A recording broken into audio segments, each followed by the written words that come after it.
जी next हमारे पास chapter number 11 name है chapter number 11 का होम्योस्टेसिस। और होम्योस्टेसिस की सबसे पहले हम तारीफ पढ़ रहे हैं होम्योस्टेसिस होता क्या है, ठीक है जी।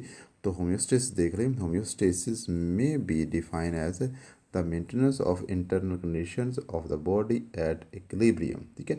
हमने यहाँ पे क्या करना है कि बॉडी की इंटरनल कंडीशंस को इक्विलिब्रियम में रखना है, ठीक है।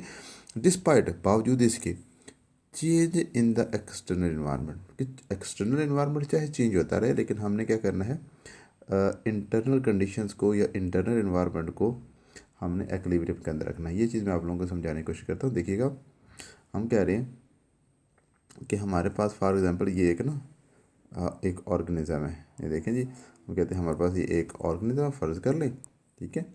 और इस ऑर्गेनिज़म की एक तो है जी इंटरनल कंडीशंस है, और एक यहाँ पे ना, यहाँ पे ऑर्गेनिज़म रह रहा है इस इन्वायरमेंट के अंदर, तो यहाँ पे इसकी ये वाली कौन सी है जी, एक्सटर्नल कंडीशन, ठीक है।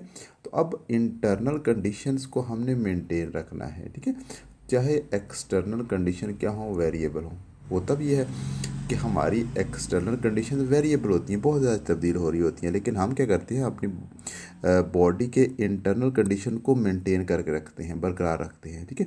इसकी हम एग्जांपल भी आके देखते हैं। फिल वक्त याद रख लें कि हमने करना क्या है, इंटरनल कंडीशंस को एक्विलिब्रियम के अंदर रखना है, ठीक है जी। डिस्पाइट इसके बावजूद है कि एक्सटर्नल कंडीशन चाहे तब्दील होती रहे, तो हमें उससे कोई गर्ज नहीं है, ठीक है। एक्सटर्नल कंडीशन तब्दील होती रहे हमें कोई इशू नहीं है, लेकिन यह है कि इंटरनल कंडीशन को हमने क्या करना है, मेंटेन रखना है इन एक्विलिब्रियम, ठीक है जी। तो यही चीज़ हमारे पास है कि आगे हम प्रोसेस भी देखते हैं, ठीक है।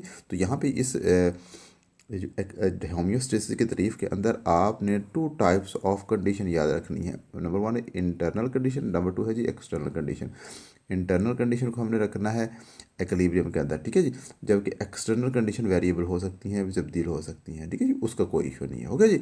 तो यही चीज़ है ना, इस तारीफ के अंदर यही चीज़ लिखी हुई है, और यही हमने आगे ना, मैं आप लोगों को पढ़ाता हूँ इसकी जो है ना प्रोसेस जो है ना होम्योस्टेसिस के, वो आगे देखते हैं। देखिए नेक्स्ट हमारे पास आ रहा है जी, for example the core temperature of the body, human body remain at 37 despite the fluctuation in the surrounding air temperature. कह रहा है कि हमारी बॉडी का टेम्परेचर कितना 37 डिग्री सेंटीग्रेड रहता है, ठीक है। हालांकि हमारे इन्वायरमेंट का, हमारे इर्द गिर्द टेम्परेचर बहुत ज़्यादा तब्दील हो रहा होता है। आपको इस बात का है आइडिया कि गर्मियों में टेम्परेचर बहुत ज़्यादा होता है, 37 डिग्री सेंटीग्रेड से ज़्यादा होता है, जबकि सर्दियों के अंदर टेम्परेचर जो ना वो 37 से कम होता है, ठीक है जी। तो वही बात आ रही है कि बाहर का टेम्परेचर फ्लक्चुएशन हो रही है, लेकिन हमारी बॉडी का टेम्परेचर जो है ना, चाहे गर्मी हो या सर्दी हो, हमारी बॉडी का टेम्परेचर 37 डिग्री सेंटीग्रेड ही रहेगा, ठीक है जी। सिमिलरली इसी तरह कह रहा है the blood glucose level remain at the 1 ग्राम पर लीटर, ठीक है, despite the eating the Mir rich in carbohydrate. आपने चाहे कार्बोहाइड्रेट से जितना मर्जी खाना खाया है जिसके अंदर कार्बोहाइड्रेट की मिकदार बहुत ज़्यादा है, लेकिन इसके बावजूद आपके ब्लड के अंदर ग्लूकोज का लेवल क्या रहेगा, ये 1 ग्राम पर लीटर रहेगा। कि आपके खून के अंदर 1 ग्राम पर लीटर ब्लड है, और सॉरी ग्लूकोज है। चाहे आप खाना जो मर्जी खाएं, चाहे आप जितना मर्जी हलवा खाते रहे, ठीक है जी। हाँ जी, body cells needs the internal environment in which the conditions do not change so much. यानी कि हमारे बॉडी को जो सेल है ना, उनको कंडीशन इस तरह की चाहिए होती है कि उनके अंदर इन्वायरमेंट इतना ज़्यादा तब्दील ना हो रहा हो, ठीक है। इसकी वजह क्या है, हमें पता है कि हमारे ना बॉडी के अंदर इंजाइम्स होते हैं, और इंजाइम को प्रॉपर काम करने के लिए एक ख़ास टेम्परेचर चाहिए होता है, जिसे हम कहते हैं ऑप्टिमम टेम्परेचर, ठीक है। तो ऑप्टिमम टेम्परेचर के ऊपर इंजाइम सही काम करते हैं, ठीक है। तो इसलिए बॉडी का टेम्परेचर क्या किया जाता है, मेंटेन किया जाता है, ठीक है जी। अच्छा आगे आ रहा है, stable internal conditions are important for the efficient functioning of the enzyme. वही बात आ गई, प्रॉपर फंक्शनिंग ऑफ एंजाइम के लिए जो है ना ऑप्टिमम टेम्परेचर चाहिए होता है, ठीक है। The following are the some process of homeostasis. तो सिंपल से ये प्रोसेस है होम्योस्टेसिस के, 3 यहाँ पे उन्होंने आपकी किताब के अंदर लिखे हुए हैं शुरू में, तो यही हमने यहाँ डिस्कस करने। पहले हमारे पास क्या आ रहा है जी, ऑस्मो रेगुलेशन। क्या है जी, ऑस्मो रेगुलेशन। तो ऑस्मो रेगुलेशन सिंपल आपने क्या रखना है, ऑस्मो रेगुलेशन क्या होता है, नंबर 1 दो चीज़ें होती हैं हमारे पास होता है, एक होता है वाटर और सेकंड होता है साल्ट, ठीक है। हमारे वाटर और साल्ट की मिकदार को मेंटेन रखना। अब क्वेश्चन होता है कहाँ पे, यही बात है आपने लाजमी लिखनी है, ये बात ध्यान सुने कि वाटर और साल्ट को मेंटेन रखना हमारी बॉडी फ्लूइड के अंदर, ठीक है। ये आप बात लिखी हुई है आगे, बॉडी फ्लूइड के अंदर, ठीक है। द यही लिखा हुआ है in it is the maintenance of amount of water and salt in the body fluid. ठीक है, बॉडी फ्लूइड के अंदर वाटर और साल्ट की मिकदार को मेंटेन रखना क्या कहलाता है? Osmo regulation. हमारे पास आ गई ऑस्मो रेगुलेशन। सिंपल सी बात, ऑस्मो रेगुलेशन क्या होता है जी?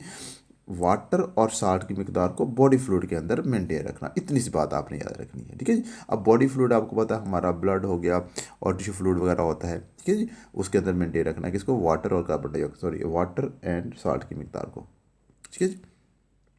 अच्छा, आगे आगे उसको एग्जांपल बता रहे हैं। We know that the relative amount of water and salt in the fluid are fluid and inside cell control the process of the diffusion and osmosis. हमें पता है कि जहाँ पे साल्ट की मिकदार ज़्यादा होगी तो वहाँ पे पानी मूव करेगा, और जहाँ पे पानी ज़्यादा वहाँ पे साल्ट मूव करेगा, ठीक है जी। तो ऑस्मोसिस और डिफ्यूजन दो प्रोसेस होते हैं। जो डिफ्यूजन हम सिंपल पढ़ते हैं कि मॉलिक्यूल की अपनी ज़्यादा कंसनट्रेशन से कम कंसनट्रेशन की तरफ जाना क्या कहलाता है जी? डिफ्यूजन, ठीक है। और ऑस्मोसिस भी सेम चीज़ होती है, लेकिन यहाँ पे क्या होता है कि मॉलिक्यूल का अपनी ज़्यादा कंसनट्रेशन से कम कंसनट्रेशन की तरफ जाना, लेकिन एक सेमी परमिएबल मेम्ब्रेन में से गुजर कर, तो क्या कहलाता है? ऑस्मोसिस, ठीक है। तो ऑस्मोसिस और डिफ्यूजन को कौन कंट्रोल कर रहा होता है? वाटर और साल्ट की मिकदार, ठीक है। तो वाटर और साल्ट की मिकदार को क्या किया जाता है? ऑस्मो रेगुलेशन से मेंटेन रखा जाता है, ओके जी। नेक्स्ट हमारे पास आ रहा है जी थर्मो रेगुलेशन। ये भी सिंपल सा थर्मो रेगुलेशन क्या होता है जी? कि हमारे हालांकि थर्मो मतलब टेम्परेचर की रेगुलेशन, ठीक है जी। तो maintenance of the internal body temperature इस कॉल्ड थर्मो रेगुलेशन। सिर्फ इतनी बात, हमारी बॉडी का टेम्परेचर हमने पहले देखा क्या किया जाता है? 37 होता है, हमने पहले देखा 37 डिग्री सेंटीग्रेड हमारा बॉडी टेम्परेचर होता है, तो उसको मेंटेन किया जाता है, ठीक है। तो ये क्या था? Maintenance of internal body temperature is called thermo regulation, ठीक है। अब हमें पता है कि ये क्यों 37 डिग्री सेंटीग्रेड मेंटेन किया जाता है। उसकी वजह आ रहा है the enzymes of the body work best at the particular temperature. क्या क्या कहते हो? ऑप्टिमम टेम्परेचर के ऊपर बेस्ट काम करते हैं, इसलिए हम क्या कहते हैं? बॉडी का टेम्परेचर मेंटेन करते हैं, ठीक है। Any change in the body temperature में effect the functioning of enzyme, ठीक है। तो हम क्या करते हैं? बॉडी का टेम्परेचर ही मेंटेन करते हैं ताकि एंजाइम की फंक्शनिंग जो है ना मुतासर ना हो, ठीक है जी। ठीक हो गया। तो नेक्स्ट हमारे पास आ रहा है एक्सक्रीशन। एक्सक्रीशन ये हमारे पास थर्ड प्रोसेस आ रहा है, is also process in the homeostasis. Excretion भी होम्योस्टेसिस का प्रोसेस है, ठीक है। होता क्या है इसमें? ये हमारे जिस्म के अंदर मेटाबॉलिक वेस्ट पैदा होते हैं। मेटाबॉलिज्म होता है, हमें पता है मेटाबॉलिज्म क्या होता है? हमारी बॉडी के अंदर होने वाले तमाम बायोकेमिकल रिएक्शन क्या कहलाते हैं? मेटाबॉलिज्म। मजमूई तौर पे हम कहते हैं वो क्या चीज़ है? मेटाबॉलिज्म।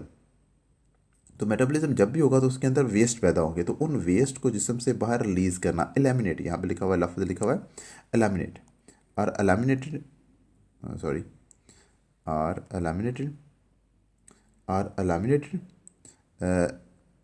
जी दोबारा, are eliminated from the body to maintain the internal condition at equilibrium. कि इंटरनल कंडीशन को इक्विलिब्रियम रखने के लिए क्या किया जाता है? जो वेस्ट पैदा होते हैं उनको जिसमें रिमूव किया जाता है, ये क्या कहलाता है? एक्सक्रीशन, ठीक है जी।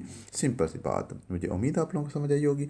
मैं असल में आप लोगों के लिए ना बायो को आसान करा बना रहा हूँ, ठीक है।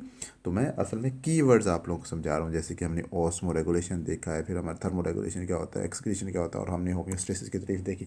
तो यही मेन चीज़ें होती हैं जो आपको के MCQs भी बनते हैं, शॉर्ट क्वेश्चन भी बनते हैं। मुझे उम्मीद आप लोगों को समझ आ रही होगी, ठीक है। तो अगर आप लोगों को समझ आ रही तो अपने दोस्तों के साथ लेक्चर को लाजमी शेयर करें, ठीक है। चैनल को सब्सक्राइब करें। ओके जी, मिलते हैं नेक्स्ट लेक्चर के साथ। ओके, अल्लाह हाफिज़।